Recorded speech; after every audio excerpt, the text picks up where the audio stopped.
आज आपण बनवणार आहोत असा झणझणीत मटण रस्सा, ज्याचा फक्त सुगंध जरी घरभर दरवळला तरी घरात सगळ्यांना स्वयंपाकघरात येण्याचा मोह आवरणार नाही. रविवारी कुटुंबासोबत जेवण असो, पाहुणे आले असोत किंवा खास दिवस असो, हा रस्सा सगळ्यांच्याच मनात घर करून जातो.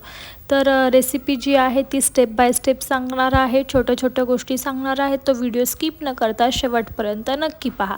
तर सर्वात प्रथम मी इथे कुकरच्या भांड्यामध्ये तेल टाकून घेतलेलं आहे. इथे मी 3 ते 4 चमचे असं तेल टाकलेलं आहे.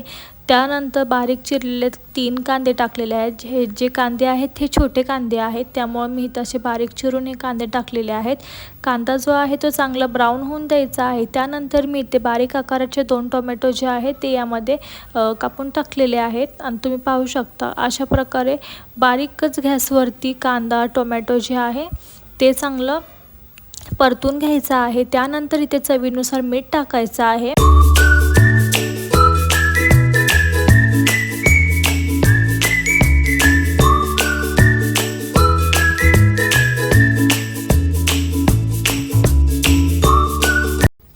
एक चमचा हळद टाकून घ्यायची आहे आणि अशा प्रकारे हळद, मीठ, कांदा, टोमॅटो हे चांगलं परतून घ्यायचं आहे. तुम्ही पाहू शकता आपण इथे सूप बनवणार आहोत. सर्वात प्रथम मटणाचं सूप जे आहे ते बनवणार आहोत. त्यासाठी कांदा, टोमॅटो, हळद, मीठ, जर तुमच्याकडे अद्रक लसूण पेस्ट असेल तर तुम्ही यामध्ये अद्रक लसूण पेस्ट टाकली तरी खूप छान अशी टेस्ट येते सूपला. तुम्ही पाहू शकता अशा प्रकारे कांदा, टोमॅटो, हळद, मीठ चांगलं असं परतून घ्यायचं आहे चांगलं, जेणेकरून कांदामधला टोमॅटोमधला जो कच्चेपणा आहे तो पूर्ण निघून गेला पाहिजे आणि सूपला जो रंग आहे हळदीचा तो मस्त असा पिवळसर आला पाहिजे. त्यासाठी चांगले हे मसाले जो आहे हे चांगलं परतून घ्यायचं आहे. तुम्ही पाहू शकता व्हिडिओमध्ये टोमॅटो जे आहेत ते अर्धे कच्चे इथे शिजलेले आहेत. टोमॅटो चांगले असे परतून घ्यायचे आहे, जेणेकरून ते असे प्रॉपर असे सॉफ्ट होईपर्यंत चांगले तेलामध्ये तुम्ही पाहू शकता चांगले असे परतून घेतलेले आहेत. त्यानंतर इथे असं स्वच्छ धुतलेलं जे मटण आहे त्या कुकरच्या भांड्यामध्ये टाकून घेतलेलं आहे. मटण टाकल्यानंतर परत एकदा हे सर्व असं मिश्रण जे आहे ते सर्व मिक्स करून घ्यायचं आहे, पूर्ण एकजीव करून घ्यायचं आहे, जेणेकरून कांदा, टोमॅटो, हळद, मीठ याचा जो अर्क आहे तो आपल्या मटरमध्ये चांगला मुरला पाहिजे. तुम्ही पाहू शकता अशा प्रकारे मी हे जे आहे मटण हे चांगलं असं फ्राय करून घेतलेलं आहे. व्हिडिओत दाखवल्याप्रमाणेच स्टेप बाय स्टेप सगळ्या गोष्टी करायच्या आहेत. तुमचं जे मटण आहे ते अगदी हॉटेल स्टाईल आणि खूप छान अशी टेस्ट लागेल. तुम्ही ही रेसिपी एकदा नक्की ट्राय करा आणि व्हिडिओ शेवटपर्यंत नक्की पहा. त्यानंतर इथे मी पाणी टाकून घेतलेलं आहे. तुम्हाला जितकं सूप हवं आहे तितकं तुम्ही यामध्ये पाणी यूज करू शकता. आणि एक सिक्रेट जी टिप आहे ती पुढं तुम्हाला समजणार आहे, तो व्हिडिओ शेवटपर्यंत नक्की पहा. तर इथे मी पाणी टाकून घेतलेलं आहे. तुम्ही पाहू शकता अशा प्रकारे पाणी टाकल्यानंतर मी सर्व मिक्स करून घेतलेलं आहे आणि यामध्ये 2 ते 3 शिट्टी अशी बारीक गॅसवरती करून घ्यायची आहे. त्यानंतर इथे कोथिंबीर टाकायची आहे आणि ते परत एकदा सर्व मिक्स करून घ्यायचं आहे. इथे बारीक चिरलेली कोथिंबीर टाकायची आहे. कोथिंबीर जी आहे ती ऑप्शनल आहे, जर तुम्हाला टाकायचं असेल तर तुम्ही टाकू शकता. पुदिनासुद्धा जरी टाकला तरी टेस्ट खूप छान येते सूपला. तुम्ही तर पाहू शकता 2 ते 3 शिट्टीमध्ये मटण आहे ते चांगलं शिजतं आणि बारीक गॅसवरतीच मटण जे आहे ते चांगलं शिजवून घ्यायचं आहे. त्यानंतर तुम्ही तर पाहू शकता मटण जे आहे ते चांगलं शिजलं आहे. आपलं सूप जे आहे ते तयार झालं आहे.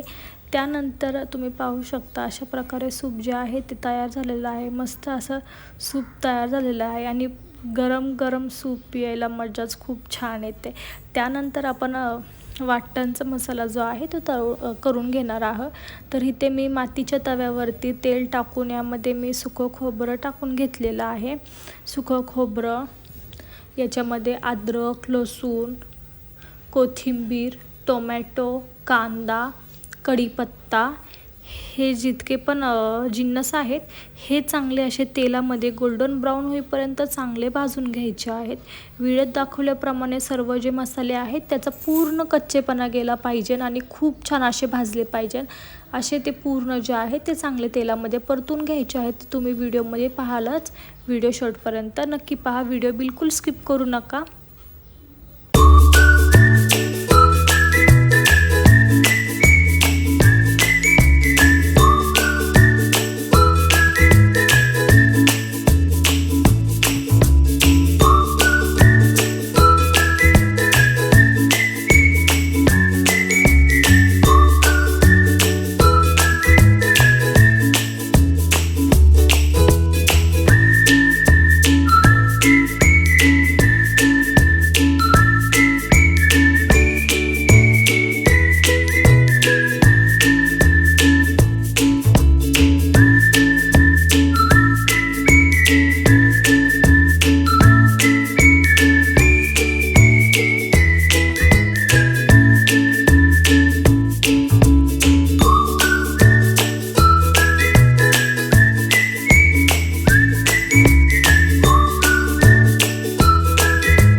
अशा प्रकारे कोथिंबीर, अद्रक, लसूण, कढीपत्ता, कांदा, टोमॅटो, खोबरं हे चांगलं असं परतून घेतलेलं आहे. व्हिडिओत दाखवल्याप्रमाणे चांगलं जे मसाले आहेत ते सर्व असे परतून घ्यायचे आहेत, जेणेकरून त्याचा जो स्वाद जो येणार आहे रस्स्याला तो खूप छान असा येतो. आणि अगदी गावरान पद्धतीने जे आहे आपले आजी लोक वगैरे जे जुन्या पद्धतीने करतात तशाच प्रकारे इथे मी करत आहे. जो मसाला जो आहे तो चांगला असा परतून घेत आहे. तुम्ही ते पाहू शकता. हा मसाला जो आहे तो तयार झालेला आहे. आता हे सर्व आपण मिक्सरच्या भांड्यामध्ये टाकून याची पेस्ट करून घेणार आहोत. त्याची चांगली पेस्ट करायची आहे. पाणी न टाकता ही पेस्ट करायची आहे, जेणेकरून त्याचा ओरिजिनल जो फ्लेवर आहे तो चांगला आपल्या रस्स्यामध्ये उतरून येतो.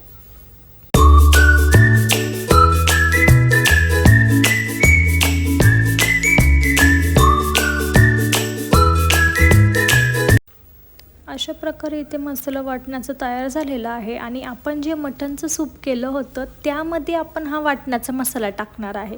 तुम्ही हे एकदा नक्की ट्राय करा. आपण दरवेळेस काय करतो, वाटण केलेला मसाला जो आहे तो कढईमध्ये टाकून त्यानंतर मटणचं सूप किंवा कोणतेही तुम्ही दुसरं करणार असाल ते आपण टाकतो. पण इथे आपण वेगळी स्टेप करणार आहे. इथं मी मटणच्या सूपमध्ये वाटण केलेला मसाला जो आहे तो मिक्स करणार आहे. वाटण जो केलेला मसाला आहे तो त्यासाठी एकदम असं परतायचं चांगलं आहे की जेणेकरून आपण या सूपमध्ये टाकल्यावरती आपल्याला मस्त आपली मटणाच्या रश्श्याला तर्री भारी येणार आणि टेस्ट खूप छान लागणार. इथे मी बेसिक मसाले टाकले आहेत. हळद, मीठ, मिरची पावडर, धना पावडर, कांदा लसूण मसाला हे मी ते टाकून घेतलेले आहे. गरम मसालासुद्धा यामध्ये टाकलेला आहे. आणि हे लक्षात ठेवायचं आहे की आपण सूप करताना मीठ टाकलं होतं, त्यामुळे तुम्ही तुमच्या अंदाजाने यामध्ये मीठ जे आहे ते टाकून घ्यायचं आहे. आणि बारीक गॅसवरतीच हे जे आहे कालवण हे चांगलं असं मिक्स करून घ्यायचं आहे. आणि तुम्ही पाहू शकता 1 ते 2 उकडीमध्येच हे जे आहे रस्स्याला चांगली अशी तर्री येते. आणि वरतून इथे कोथिंबीर टाकून घ्यायची आहे. खूप छान अशी टेस्ट लागते. तुम्ही ही एकदा रेसिपी नक्की ट्राय करा. थोडी वेगळी आहे पण टेस्ट खूप छान लागते.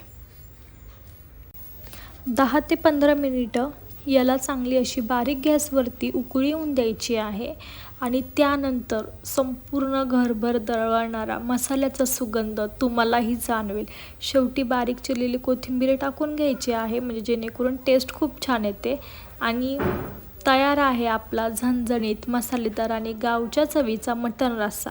हा रस्सा गरमागरम ज्वारीच्या भाकरीसोबत, तांदळाच्या भाकरीसोबत, चपाती किंवा वाफळत्या भातासोबत सर्व करा.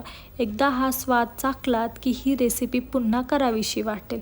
तुमच्याकडे पण मटण रस्सा बनवण्याची काही खास पद्धत असेल तर ती कमेंटमध्ये नक्की सांगा. तुमच्या कमेंट्स वाचायला आम्हाला खूप आवडेल. तुम्हाला जर हा व्हिडिओ आवडला असेल तर व्हिडिओला लाईक करा, आपल्या मित्रमैत्रिणींसोबत शेअर करा. आणि अशा चविष्ट, पारंपरिक आणि सोप्या मराठी रेसिपीसाठी लाईफ ऑफ हर्षू चॅनलला सबस्क्राईब करा आणि बेल आयकॉन दाबायला विसरू नका. व्हिडिओ इथपर्यंत पाहिल्याबद्दल सर्वांचे मनापासून धन्यवाद. पुन्हा भेटूया एका नवीन आणि स्वादिष्ट रेसिपीसोबत. तोपर्यंत सर्वांना नमस्कार.